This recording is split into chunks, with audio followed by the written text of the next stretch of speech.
continue assistindo a construção do barco artesanal que está acontecendo lá no Rio Tavares.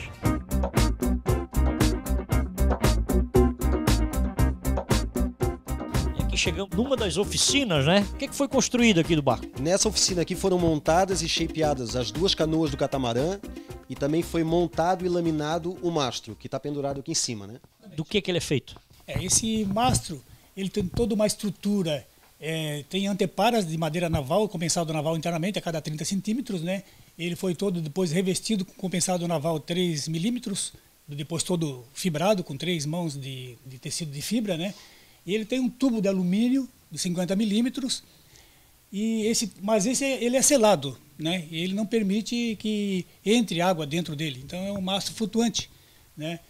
Ele é cambante também, ele acompanha o movimento da vela, ele tem uma característica bastante interessante, então nós procuramos reunir diversas qualidades de mastro numa peça só. E é evidente que existem ainda algumas soluções ainda que nós estamos estudando, né? Algumas ferragens e tal, porque ele vai ser cambante, esse mastro, né? Mas está tudo muito bem estudado, muito bem detalhado. Ele tem 7,40 metros, né? Para a embarcação, creio que seja bastante razoável, ele é propositalmente mais curto, então nós queremos baixar ao máximo o centro de gravidade do barco. Embora seja um catamarã, eu creio que é importante essa segurança, porque não é um barco de regata, é uma embarcação de cruzeiro, né? Quantas milhas vocês acham que vão chegar com essa embarcação e que tipo de mar vocês vão poder enfrentar com esse barco? Durante o processo de desenvolvimento da ideia, do projeto, a gente buscou pesquisar outros catamarãs mais ou menos do mesmo porte, né? E baseado em relatos de navegadores que usaram o TIC 26, por exemplo, que é o que mais se aproxima desse aqui, tem navegadores hoje circunnavegando o planeta com um catamarã desse. Então, a gente não tem como saber, como o nosso projeto ele é experimental, nós não temos como saber como vai ser o desempenho dele e nem a resistência dos materiais que nós usamos, já que nesse sentido, ele é um barco inédito. Na medida em que ele é insubmergível, ele é todo estruturado em madeira e isopor, a gente vai esperar para ver como ele vai se comportar, mas com relação ao mar aberto, o tempo é que vai nos dizer o desempenho que ele vai ter. Cada peça que nós executamos, nós pesamos.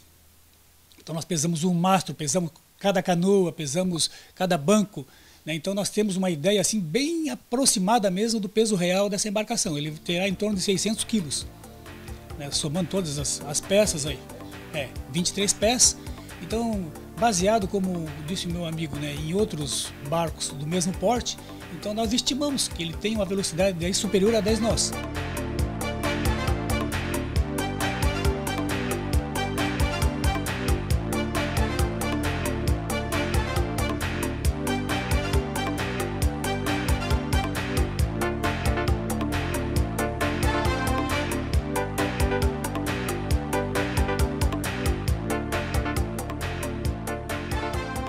Falasse agora, é um trabalho minucioso, né? Como eu estava te falando, né, eu venho de uma atividade que é uma manutenção médico-odontológica e instintivamente tudo que a gente faz, a gente usa esse detalhe, né, que a gente tudo nos mínimos detalhes. Tudo nos mínimos detalhes. Já é um exercício profissional, né? A gente acaba transferindo isso para tudo que a gente está fazendo. Então é mais ou menos por aí. Esse aqui, o leme aqui, por me dizendo aqui que vocês fizeram. Não. Esse leme, ele vai ser um leme basculante, né? E foi feita uma furação aqui.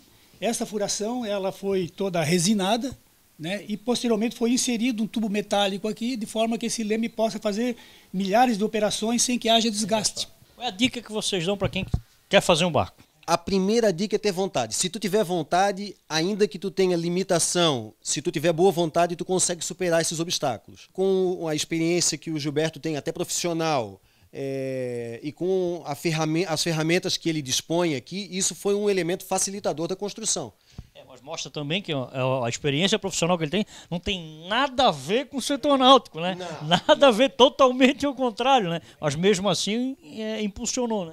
Mesmo assim impulsionou porque o desejo no coração é a força propulsora que move todos nós. Então quando tu tem força de vontade, tu supera a dificuldade da própria limitação, da falta de experiência, Lógico, quando tu tem uma experiência como a dele, profissional, tudo isso vai agregando conhecimento que depois tu pode usar na hora de tu construir o teu barco. E vocês também estão pensando nesse projeto como um projeto social, né? Não seria um projeto inédito, né? Mas o objetivo que também nos imbuiu de desenvolver esse projeto é de tornar o mundo da vela acessível à população. Nesse sentido, a gente pensou em tanto disponibilizar o projeto para outras pessoas que tenham interesse em construir o catamarã, indicar os fornecedores do material, dar dicas de construção, como a gente fez, como superar as dificuldades que foram aparecendo ao longo do processo. Então, assim, a gente fez uma pesquisa de mercado na região, localizamos os melhores fornecedores. Uma das partes do projeto que a gente pensa é tanto disponibilizar o projeto para quem queira construir, como também ensinar aqueles velejadores que querem aqueles que querem se tornar velejadores e que não têm muito conhecimento, né? Mas aquilo que a gente sabe, a gente não retém. A nossa ideia é divulgar, é passar para aqueles que têm interesse em aprender a velejar.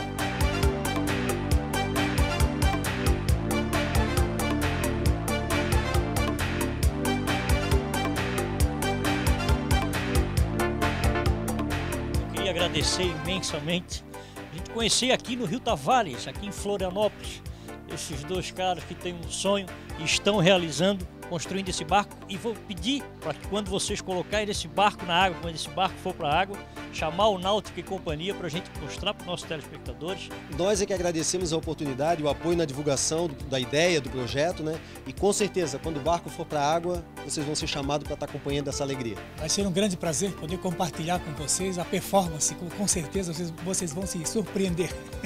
Os amigos aqui no Rio Tavares construindo um sonho. Um abraço, pessoal.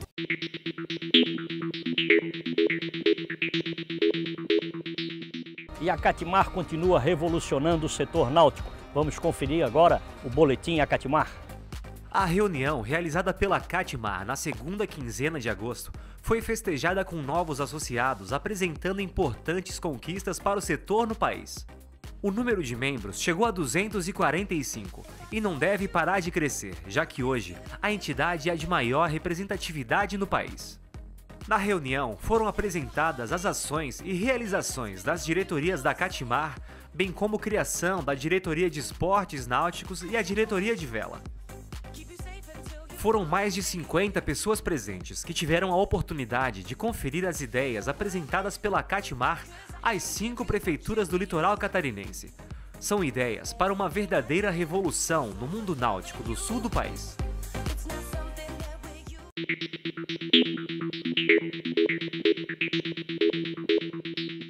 Não saia daí, no próximo bloco tem inovação catarinense para combate a incêndio. O Grupo de Busca e Salvamento do 1º Batalhão de Florianópolis iniciou nesta semana os testes do dispositivo de combate a incêndio com uso de motonáutica.